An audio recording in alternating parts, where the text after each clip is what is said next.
purposes of this discussion, I'll take your word for it, but I think I will note that you have raised a question of doubt that remains lingering in the air. Sanjaya Baru, how damaged are the reputations today of Vir Sanghvi and Barkha Dutt? And if it emerges, although I should add there is absolutely no proof of this at the moment, that they agreed to be go-betweens not just as a favor for Nira Radia, but in return for some recompense of payment, then how much worse would the situation be for the two of them? Well, on the second question, Karan, I don't want to presume what may or may not have happened. But on your first question about the reputation, let me say that both have a very strong track record of very high professional reputation. They are very distinguished journalists. Now, in this particular case, they come out looking very, compromised. And I think as a professional, one would expect them to explain what exactly was happening on those 2 or 3 days. Absolutely. I wish they'd come on this show and explain their position, but they have a lifetime of credible, professional credibility behind them, against which you have to look at this one instance of professional misconduct. Okay, let me bring in Ram on that. Ram, how damaged is the HT and NDTV because two iconic journalists have behaved inappropriately?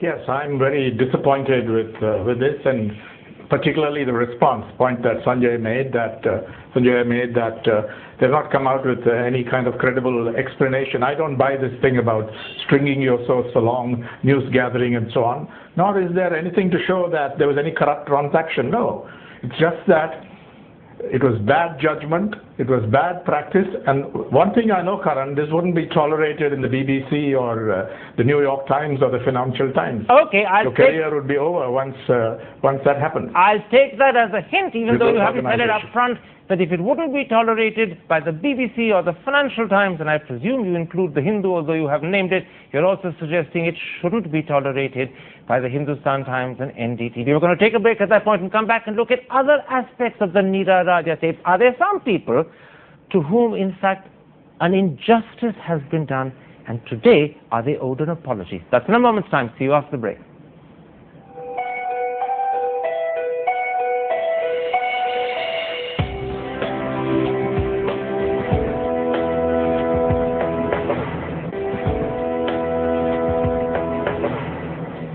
Welcome back to The Last Word. We're talking about the Nira Radia tape disclosures. Manu Joseph, let's come to some of the other people whose conversations have been published. First, M.K. Venu. Now, all he's doing in the conversation published by Outlook is to gossip and make snide comments about other journalists. Was it fair to publish that, particularly as part of a cover story which claims that it's revealing how politicians, corporates, lobbyists, bureaucrats and journalists ganged up to get A. Raja into Manmohan Singh's cabinet? Yes. In that conversation, Venu is not doing any of that. Yes.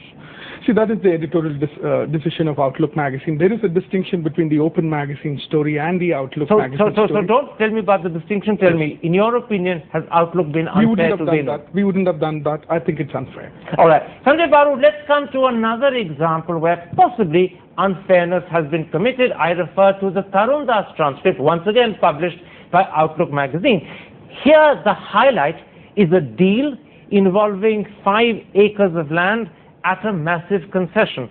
But in a letter that Tarun Das has sent to Vinod Mehta dated the 24th of November, he points out that this land was for a non-profit NGO run by his son, which helps train underprivileged people in sports.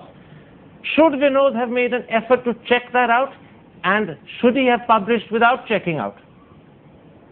No, absolutely. I think it was very irresponsible of Outlook to have, first of all, put M.K. Venu and Tarun Das's photographs on the cover along with the others. The others are more culpable. These two are not culpable. These are private conversations. A lot of us say funny things on telephone with friends. You know, that has no relevance to the overall story of Raja and the 2G scam. Okay. And Ram, given what you've just heard about Tarun Das and M.K. Venu, do you think Outlook owes them an apology? Certainly not, because from what you say, they come out quite well. In the second case, I'm not sure. The first case, nothing wrong. So it's not the job of somebody who publishes to scrutinize every word. Let them answer.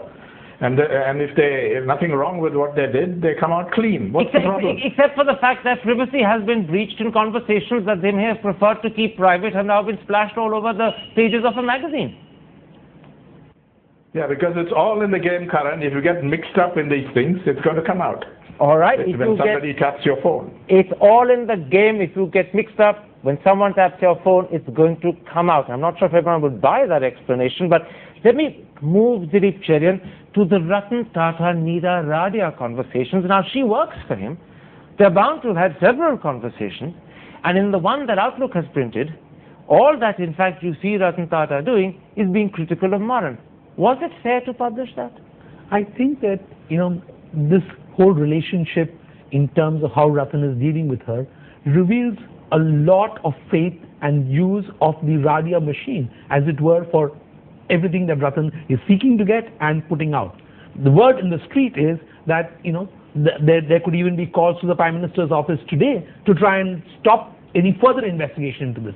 So when you say there could be calls to the PM's office, are you suggesting made by Ratan Tata? I'm just saying that obviously the businessmen who are going to be exposed as a result of this will also have to go beyond into politics once again. That's the point I'm making. So you're saying that the publication of the Ratan Tata conversation is justified? Is justified, actually.